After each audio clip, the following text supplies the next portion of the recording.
The welding torch sparked against metal as Daniel Reed finished the last seal on a cargo hauler's engine panel. Sweat dripped down his face in the cramped repair bay of Outpost Station Meridian. He wiped his forehead with an oil-stained rag and stepped back to admire his work. Another satisfied customer. Another day of honest work on the edge of human space. His communicator chirped with an emergency broadcast. Station control sounded nervous, which was unusual for the normally calm operations crew. A damaged vessel had entered their sector, broadcasting distress signals in multiple languages. The ship design was unknown, possibly dangerous. All residents were advised to remain in their quarters until further notice. Daniel cleaned his tools and locked his workshop. He had no intention of hiding in his small apartment while someone needed help. That wasn't how things worked out here on the frontier. People helped each other, regardless of where they came from or what they looked like. He had learned that lesson years ago when a Centaurian trader had saved his life after a reactor malfunction. Now he paid that kindness forward whenever he could. The station command center buzzed with activity when Daniel arrived. Security officers argued about protocols while Administrator Wells studied the damaged vessel on the main screen. The ship looked organic, almost alive, with scales covering its hull and strange biomechanical components visible through the breaches in its armor. Daniel had seen plenty of alien ships during his 15 years on Meridian, but nothing quite like this. "I'll go make contact," Daniel volunteered, stepping forward. Wells turned to him with raised eyebrows. "Reed, we don't know what's on that ship. It could be hostile, or it could be someone who needs help," Daniel replied. "That's a distress signal, not a threat. Let me check it out." After a moment of consideration, Wells nodded. "Take a security escort. Stay in constant communication. First sign of trouble, you get back here immediately." Daniel suited up and crossed the docking tube to the damaged vessel. The airlock opened with a hiss of equalizing pressure. Inside, the ship felt warm and humid, like walking into a greenhouse. The walls pulsed with a faint rhythm, as if the entire structure was breathing. Bioluminescent strips provided soft lighting along the corridors. He found the pilot in what appeared to be a combination living quarters and engineering bay. She stood nearly 8 feet tall with dark crimson scales covering her body. 2 large wings folded against her back, tucked tight to fit in the space. Golden eyes with vertical pupils watched him approach. Her appearance would terrify most humans, but Daniel had learned long ago not to judge people by how they looked. "Hello," he said slowly, holding up his empty hands. "I'm here to help." "Your ship sent distress signals." The dragon-like alien studied him for a long moment. She seemed exhausted. One arm wrapped protectively around her midsection where scales looked scorched and damaged. When she spoke, her voice was deep and melodic, struggling with the words, "Help, ship dying, cannot, prepare alone." She gestured toward a massive wound in the ship's internal structure where cables and organic tissue hung in twisted tangles. Daniel approached carefully, examining the damage. Whatever had hit this vessel had torn through multiple systems. The ship's living components were failing, starved of nutrients and energy. He had never seen technology quite like this before, but the basic principles made sense. This was engineering, just a different approach than humans used. "I can help," Daniel said, meeting those golden eyes. "My workshop has tools and materials.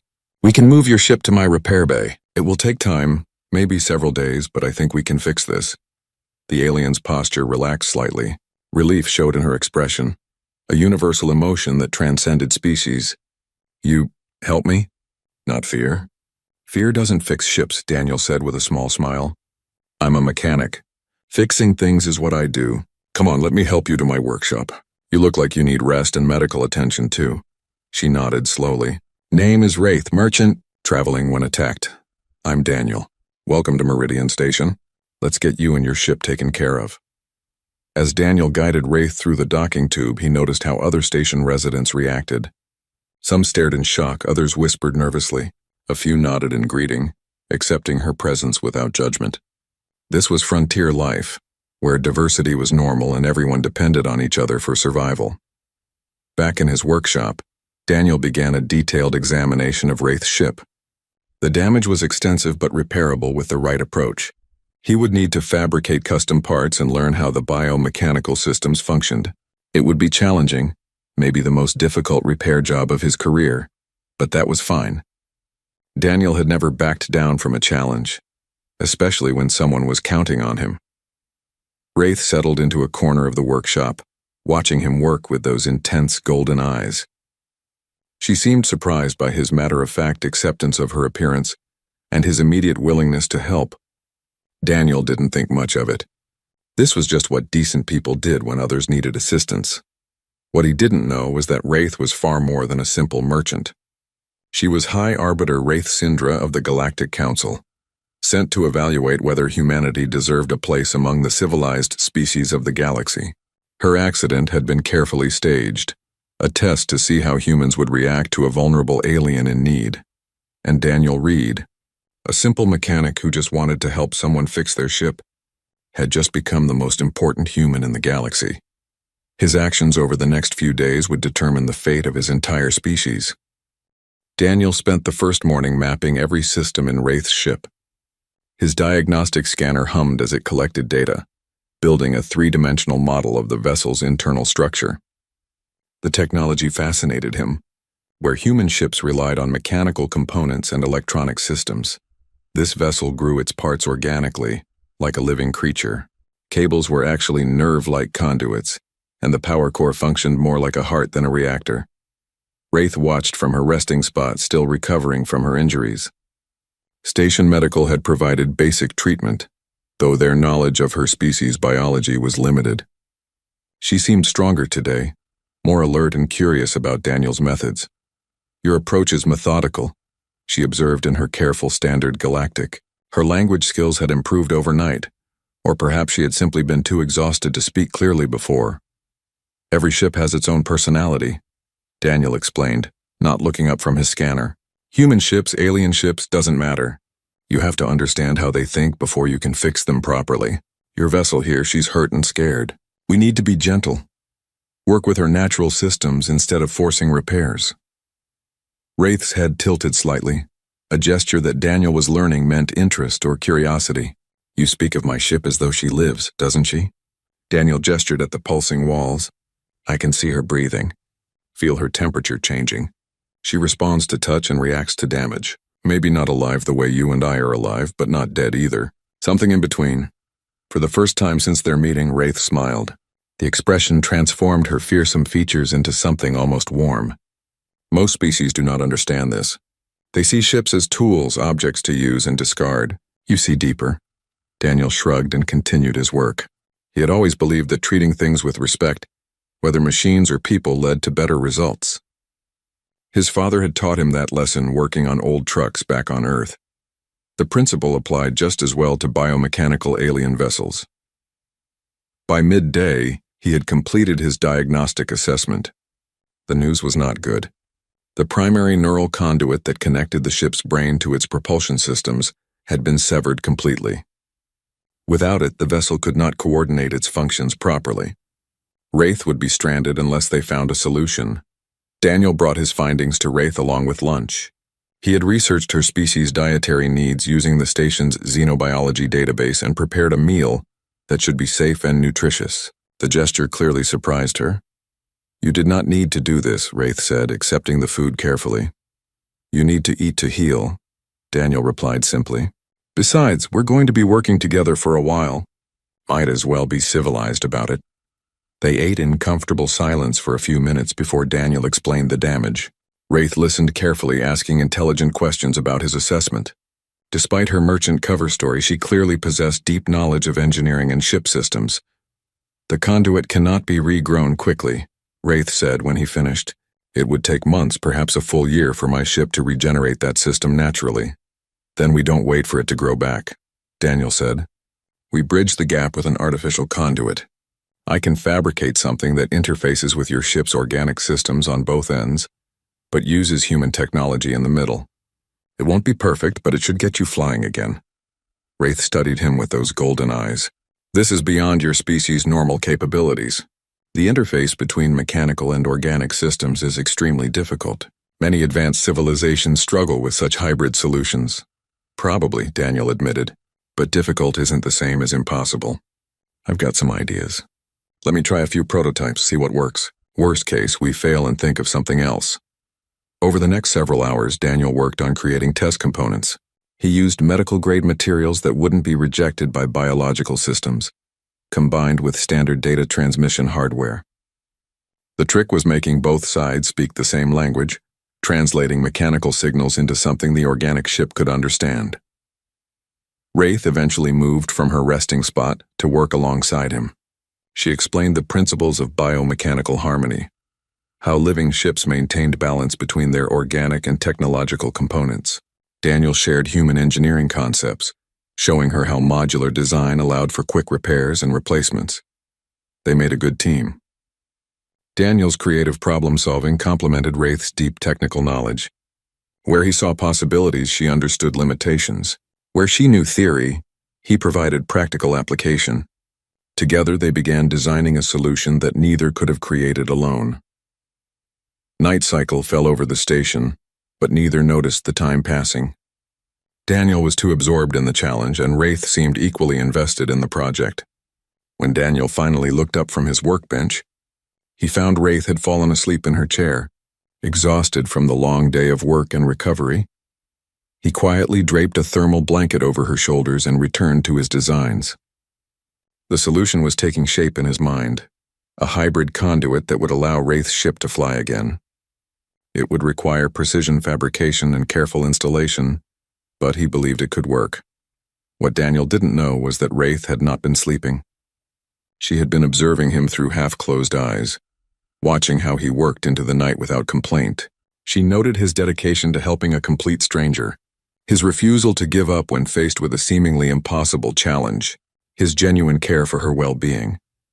The Galactic Council had sent her to evaluate humanity's worthiness for membership among civilized species. They worried about human aggression, their rapid expansion, their history of conflict and violence. The Council wanted to know if humans could be trusted, if they could cooperate with alien species, if they possessed the wisdom and compassion necessary for galactic citizenship. In her first full day on Meridian Station, Wraith had learned more about humanity than months of data analysis could have provided. Daniel Reed represented something the Council had not anticipated. Not a diplomat speaking carefully crafted words, not a leader putting on a show for alien visitors, but an ordinary human simply being decent because that was who he was. Wraith wondered what her final report would say about humanity. Whatever judgment she rendered, it would affect billions of lives across dozens of worlds. The responsibility weighed heavily on her, made heavier by the growing friendship she felt toward this kind mechanic, who saw past her fearsome appearance to treat her as an equal. Daniel noticed her stirring and brought over 2 cups of hot beverage. "Thought you might be thirsty. This is tea, a human drink. I made it weak. Wasn't sure how you'd react to the caffeine." Wraith accepted the cup and tasted it carefully. The flavor was pleasant, earthy, and warm. "Thank you, Daniel. For everything." "Just doing what anyone should do," he replied, returning to his workbench with his own cup. 3 days into the repair work, Daniel and Wraith had fallen into a comfortable rhythm.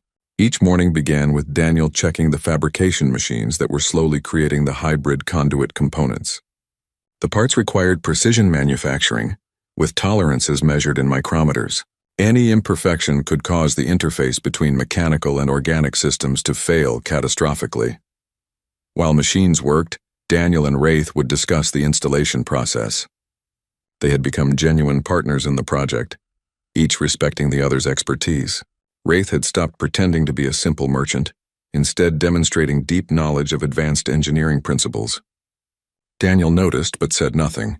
Everyone had secrets, and Wraith's past was her own business. "The interface points are the critical element," Wraith explained, using a stylus to mark locations on the ship's schematic. "If the transition from mechanical to organic is too abrupt, my ship's immune system will reject the implant. We need gradual integration zones." Daniel nodded, studying the marked locations. "Like a medical prosthetic. The body accepts it better when the transition is smooth.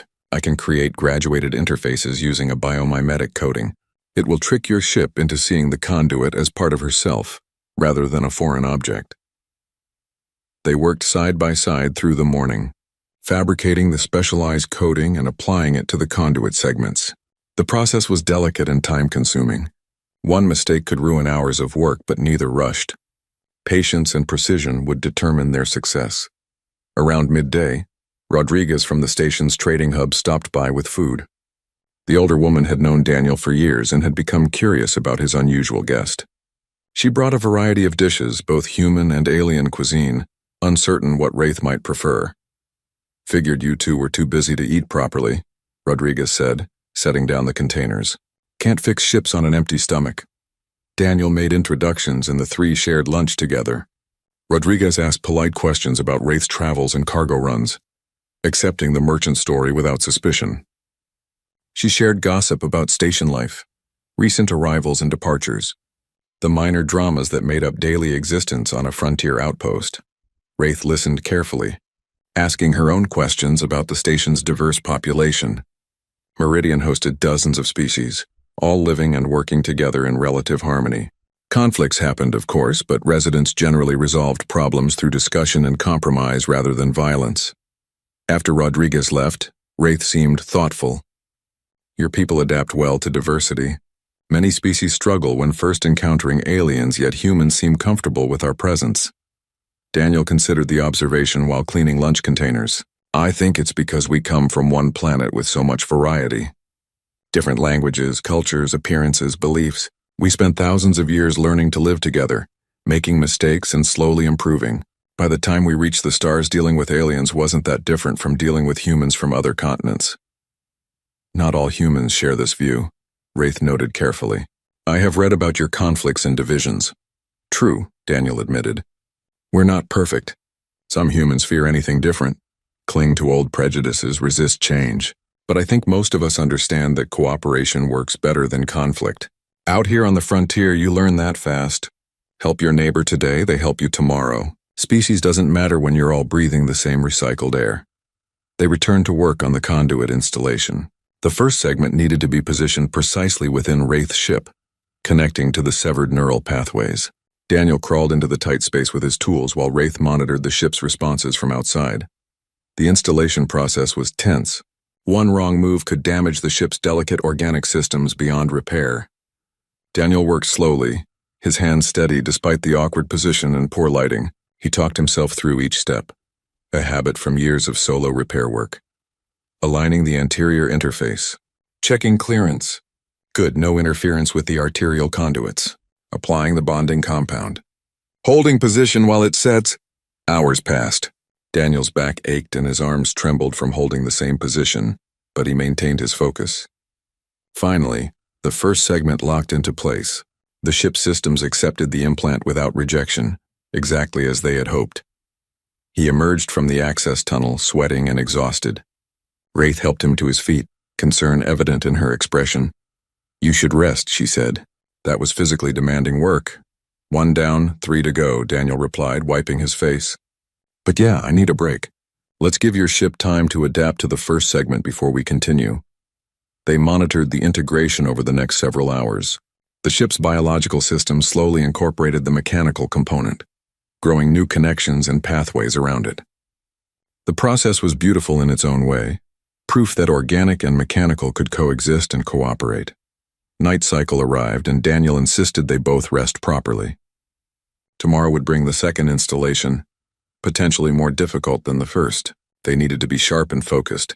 As Daniel prepared to sleep on a cot in his workshop, Wraith spoke quietly from her corner. Daniel, may I ask you something personal? Sure, he replied, settling onto the uncomfortable cot. Why do you do this work? You could charge much more for your services, work for a corporate fleet, live in comfort on a core world. Instead, you remain here, helping whoever arrives, asking little in return. Daniel was quiet for a moment, staring at the workshop ceiling. I used to ask myself that same question.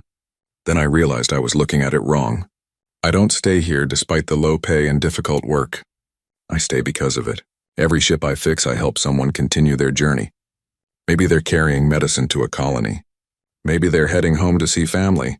Maybe they're just trying to make a living like everyone else. Whatever their story, I play a small part in it. That matters to me more than credits or comfort. Wraith absorbed this quietly. The Galactic Council evaluated species based on technology, military strength, economic output, political stability, all measurable, quantifiable factors. But Daniel's answer spoke to something deeper, harder to measure but perhaps more important, a philosophy of service, of finding meaning in helping others, of valuing purpose over profit.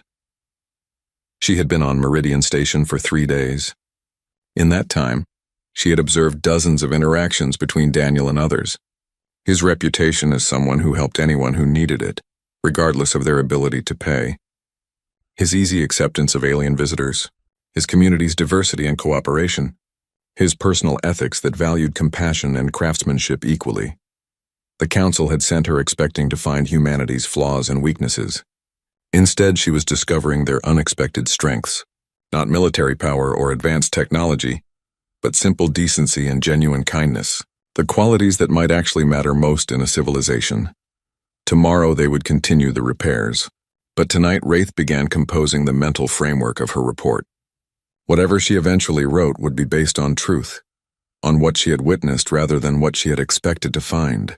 Daniel Reed was teaching her about humanity, one welding seam and interface connection at a time. The fourth segment of the hybrid conduit was nearly complete when the alarm sirens began wailing throughout Meridian Station. Daniel looked up from his calibration work, immediately recognizing the specific pattern. Security breach. Hostile vessels approaching. Wraith moved to the workshop's communication panel, her expression sharp and alert. No longer the weary merchant, she carried herself like someone accustomed to danger and command. Daniel noticed the transformation but focused on gathering information. Administrator Wells's voice came through on all channels. This is Station Control. 3 unidentified vessels are approaching at high speed. They are not responding to hails and are displaying weapon signatures.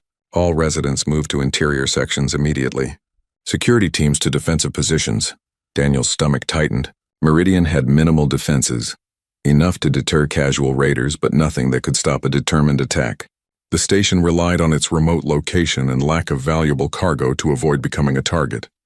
Someone had decided that calculus had changed. They are after my ship, Wraith said quietly, studying the sensor readings on the panel. Pirates tracked my vessel's signature.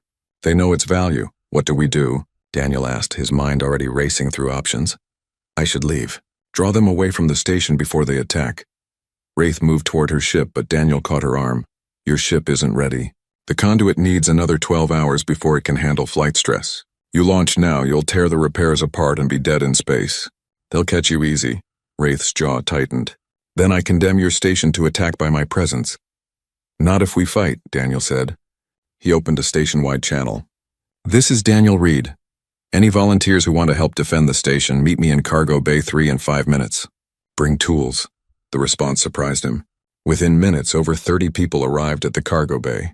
Human mechanics, Centaurian traders, even a few families with older children.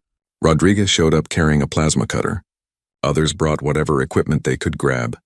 We don't have weapons, someone pointed out. How do we fight armed pirates? Daniel climbed onto a cargo container so everyone could see him. We're on a space station. Everything here can be a weapon if you're creative enough. Cargo loaders become barricades. Pressure doors become traps. Welding equipment becomes defensive tools. We know this station better than any attacker. That's our advantage. He organized people into teams, assigning tasks based on skills and equipment. Some would create obstacles in key corridors. Others would set up ambush points. A few technical specialists would work on ways to disable pirate ships if they docked. Wraith watched the organized chaos with growing amazement. Humans were coordinating with aliens without hesitation, all working together to defend their shared home. No one questioned whether to help. No one suggested surrendering Wraith to save themselves. They simply accepted the challenge and prepared to meet it. Your people surprise me, Wraith said quietly to Daniel. They're not just my people, Daniel replied. Look around. Humans, Centaurians, Belters, others, we're all station people. That's what matters right now. The pirates made contact 20 minutes later. Their leader appeared on the main view screen, a scarred Belter with cold eyes and a predatory smile. Meridian Station, you are harboring a valuable vessel and its pilot. Surrender both immediately and we will leave peacefully. Resist and we will take what we want by force. You have 10 minutes to decide. Administrator Wells looked at the assembled defenders and then back at the screen. This is Administrator Wells. The individual you seek is a guest of our station. We don't surrender guests to pirates. You have 10 minutes to leave our space before we defend ourselves. The pirate leader laughed. With what? You have no warships, minimal weapons. You cannot stop us. Maybe not, Wells admitted. But we'll make you regret trying.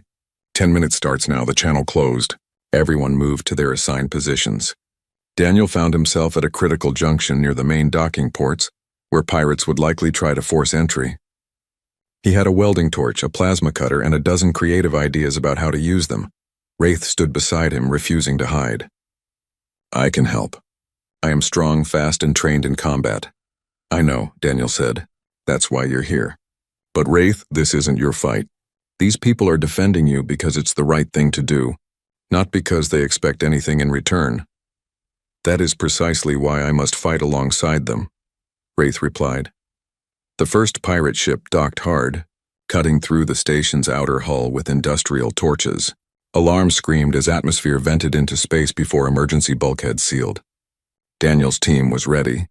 The pirates cut through the interior door, expecting easy passage into the station. Instead, they found a corridor filled with obstacles and defended by people who knew every access point and alternate route. What should have been a simple raid turned into a confusing maze of resistance. Daniel used his plasma cutter to seal doors behind advancing pirates, cutting off their retreat. Others disabled life support in sections, forcing attackers into predetermined routes. Rodriguez's team used cargo loaders to create moving barricades that protected defenders while limiting attacker movement. The fighting was chaotic and terrifying. Daniel had never been in combat before, had never wanted to be. But his home was under attack, his friends were in danger, and someone needed help. That was enough. One pirate broke through toward Daniel's position. The man raised a weapon, confident in his advantage. Daniel triggered the plasma cutter not at the pirate but at an overhead conduit. Superheated coolant sprayed across the corridor, forcing the attacker to retreat, burned and screaming. Wraith moved like flowing water, her strength and speed overwhelming unprepared pirates. But she was careful, disabling rather than killing when possible. Daniel saw her deliberately pull strikes that could have been lethal, showing restraint even in combat. The battle lasted 30 minutes, though it felt like hours. Finally, the pirates retreated to their ships. They had expected an easy target and found determined resistance. 3 of their number lay unconscious in station corridors captured by defenders. The cost wasn't worth the prize. As the pirate vessels began disengaging from the station, new contacts appeared on sensors. A council patrol ship responding to the distress signal Meridian had broadcast. The pirates fled at maximum acceleration, unwilling to face official authority. The council ship docked properly, and its captain came aboard to assess the situation. She was a tall, elegant alien with features similar to Wraith species. Her eyes widened when she saw Wraith standing with the defenders. "High Arbiter," the captain said, bowing deeply. "We received word of your situation. Are you unharmed?" The words hung in the air. High Arbiter, not merchant, not simple traveler. Daniel turned slowly to look at Wraith, understanding dawning on his face. Wraith met his eyes, her expression conflicted. "Daniel, I need to explain." But Daniel was already walking away, heading back to his workshop. He had risked his life defending someone he thought was a friend. Instead, she had been lying to him from the beginning. The betrayal cut deeper than any weapon. Wraith watched him go, knowing she had lost something valuable.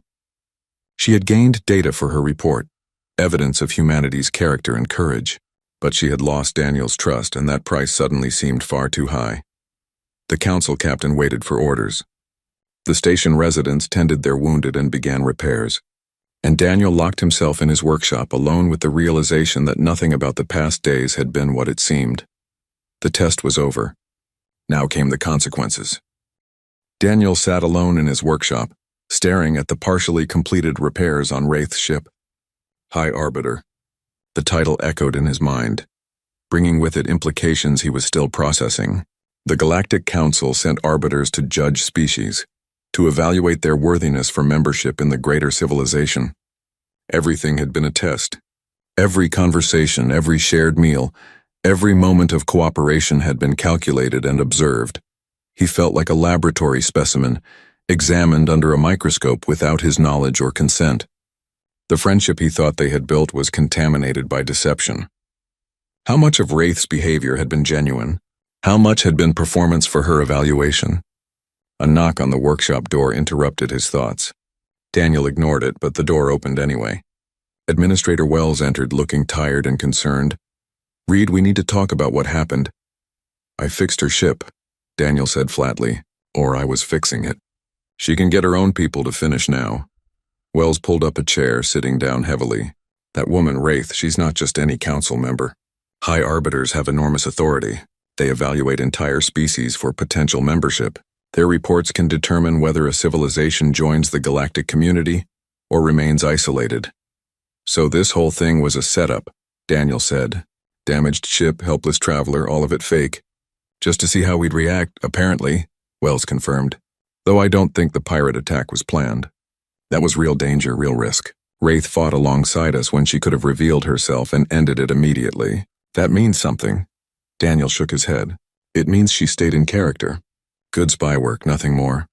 Or it means she cared what happened to us, Wells suggested. Reed, I'm angry too. Testing us without consent feels wrong. But think about it from their perspective. The galaxy has seen species join the Council and bring war, exploitation, corruption. They need to know what humanity really is before they open their doors to us. They could have asked, Daniel argued. Sent official observers, been honest about their intentions. Would we have acted the same way if we knew we were being judged? Wells asked quietly. Would you have helped Wraith if you knew she was an arbiter running a test? Or would you have been cautious, careful, trying to say and do the right things instead of being yourself? The question struck home. Daniel knew the answer. If he had known, everything would have been different. More calculated, less genuine, which was exactly why they hadn't told him. She still lied, Daniel said, but his voice lacked conviction now. She did, Wells agreed. The question is whether you can understand why, even if you don't like it. After Wells left, Daniel returned to staring at the ship. His anger was fading, replaced by a more complex mix of emotions. Betrayal, yes, but also understanding. The Council had responsibilities to protect their member species. Humanity's history was violent, aggressive, expansionist. The Council would be foolish to accept humans without careful evaluation. Another knock. This time Daniel knew who it would be before he answered. Come in, Wraith. She entered slowly, still in her true form but somehow seeming smaller, less imposing. Her golden eyes met his with clear regret.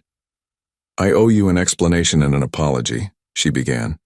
You owe me the truth. Daniel interrupted. All of it. Who you really are, why you came here, what happens now. Wraith nodded and began speaking. She explained her role as High Arbiter, one of 5 judges who evaluated species for Council membership. She described humanity's application, submitted years ago by early diplomatic contacts. She detailed the Council's concerns about human aggression and their need for certainty before allowing a potentially dangerous species into their civilization. The situation with my ship was staged, Wraith admitted. The damage was real but deliberately inflicted in a controlled manner. I could have repaired it myself with time and proper facilities, but we needed to observe humans interacting with a vulnerable alien.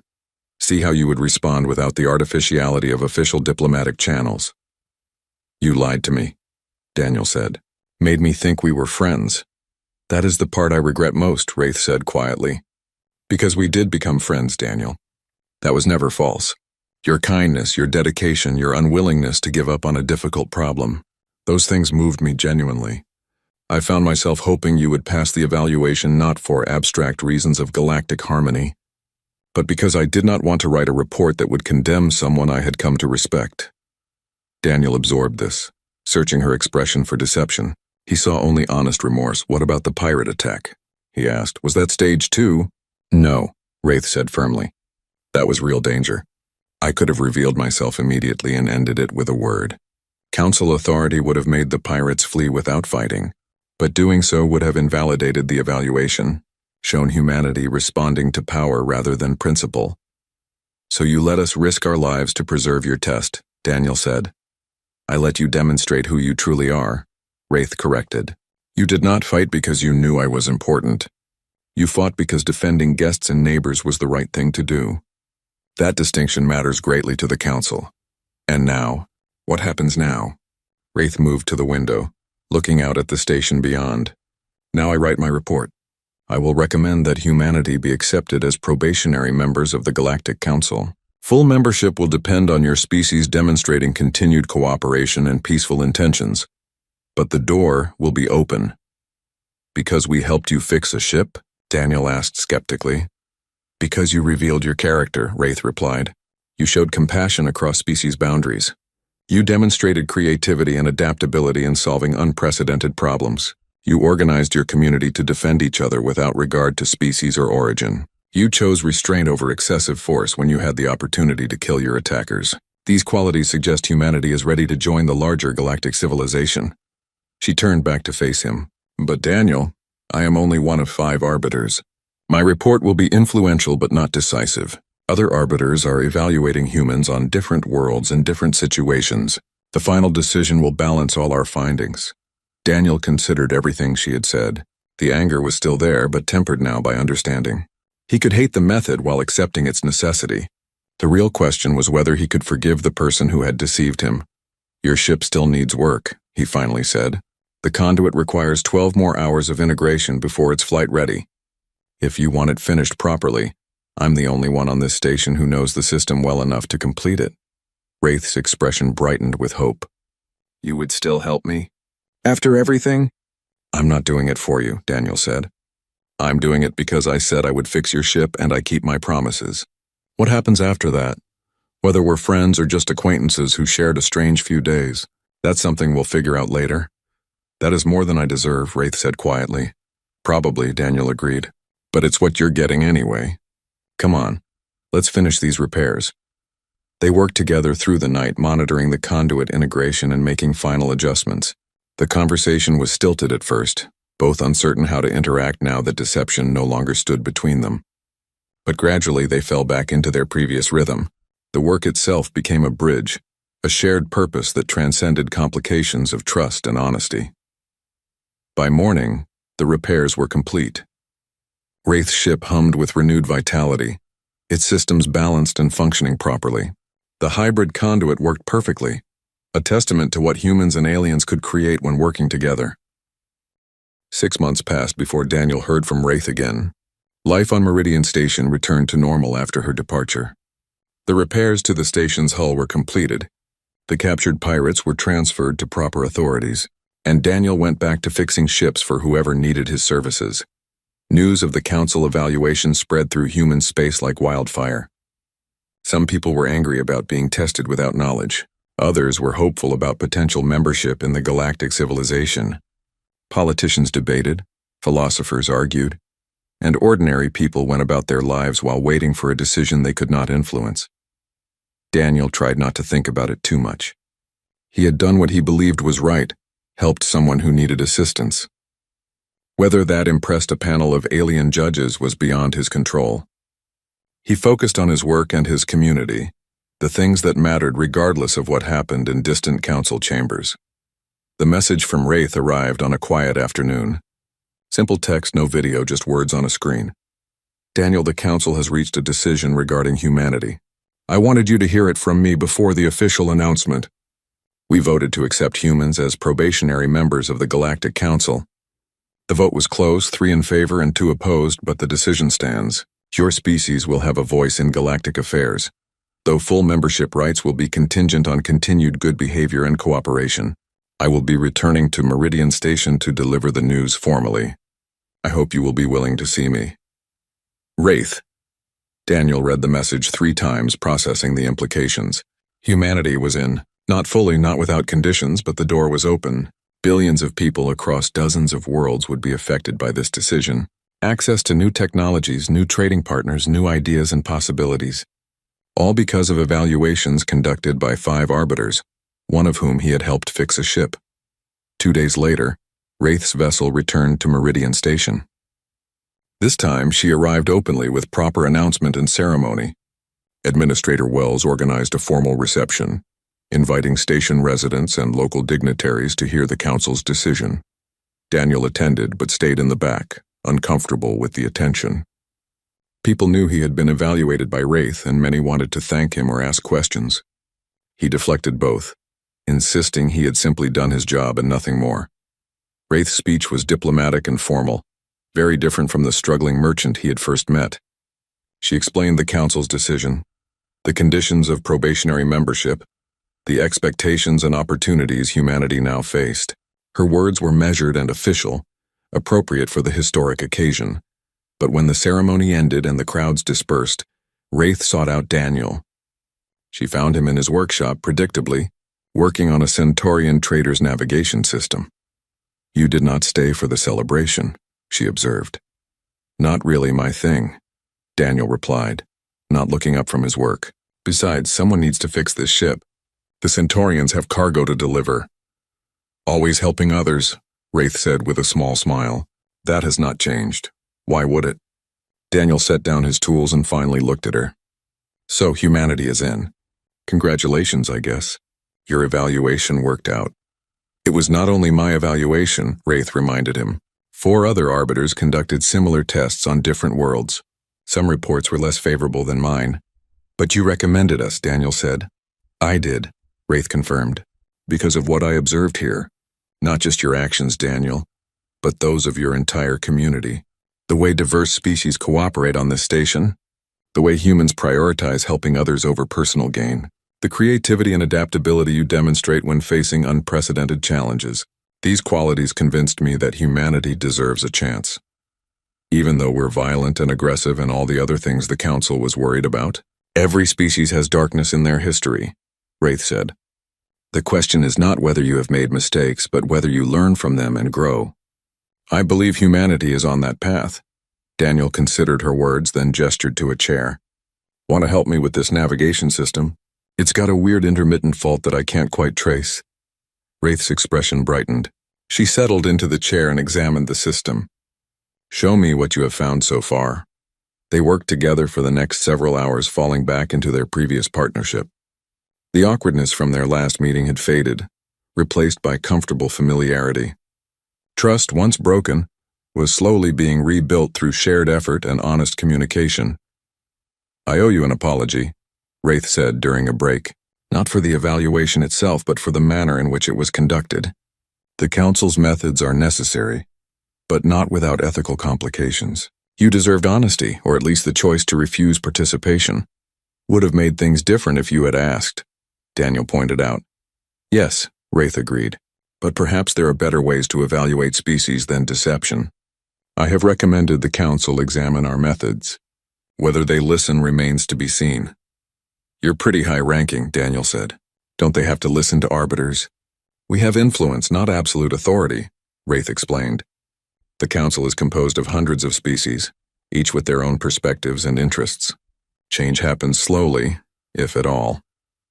They finished the navigation repairs as night cycle fell over the station. The Centaurian trader would be pleased with the work. Another satisfied customer, another problem solved. Will you be staying on Meridian? Daniel asked as they cleaned up the workspace. For a few days, Wraith said. Then I must return to Council duties. But I hope to visit again when circumstances allow. If you would welcome such visits. Daniel thought about it, weighing his feelings. The betrayal still stung, but he understood the reasons behind it. More importantly, he valued what they had built together, the friendship that had formed despite deception, the partnership that had created something neither could achieve alone. You're welcome here, Daniel finally said. Next time, though, try to arrive without staging an accident. Just dock normally like everyone else. Wraith laughed, a warm sound that reminded Daniel of their first days working together. I promise. No more tests, no more deception. Just a friend visiting when she can. Good, Daniel said. Now come on. Rodriguez is making dinner for anyone who wants it. You should meet more of the community properly, without the pressure of evaluation. They walked together through the station corridors, past the diverse inhabitants going about their evening routines. Humans, Centaurians, Belters, and others living and working alongside each other. This was humanity's future now. Integration into something larger than themselves. Daniel had played a small part in making that future possible. Not through grand gestures or diplomatic skill, but simply by being decent to someone who needed help, by treating an alien with kindness and respect, by refusing to give up on a difficult problem, by defending his community when threatened. The qualities that made him a good mechanic, a good neighbor, a good person. Nothing special, nothing extraordinary. Just basic decency extended across species boundaries. Months later, the first human ambassadors arrived at the Council Central Station. Years after that, human scientists began collaborating with alien researchers on projects that benefited multiple species. Decades into the future, human ships would carry Council authority to distant sectors, helping maintain peace and order in the galaxy. All of it traced back to individual moments of choice, individual acts of compassion and courage. To mechanics who helped stranded travelers, to communities that defended their guests, to people who chose cooperation over conflict, understanding over fear. Daniel never considered himself a hero or a diplomat. He was just a mechanic who fixed ships on a frontier station. But sometimes that was exactly what the galaxy needed. Someone who saw a problem and worked to solve it. Someone who saw a person in need and offered help without expecting reward. In his workshop on Meridian Station, surrounded by tools and half-repaired machinery, Daniel Reed continued doing what he had always done. Fixing things that were broken, helping people who needed assistance, building connections one welding seam at a time, and somewhere in the vast council chambers, in reports and records that would survive for generations, his simple acts of kindness stood as proof that humanity deserved their place among the stars, not because humans were perfect, but because they were trying, because they could recognize strangers as friends, aliens as neighbors, and differences as opportunities rather than threats. That was enough. That would always be enough. The galaxy was vast and full of wonders, but it was also full of people, human and alien alike, just trying to make their way through life, helping each other when they could. Building something better together than any could create alone. Daniel smiled as he powered down his workshop for the night.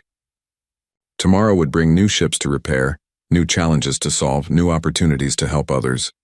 The work would continue, one day at a time, one act of service at a time. That was how civilizations were built.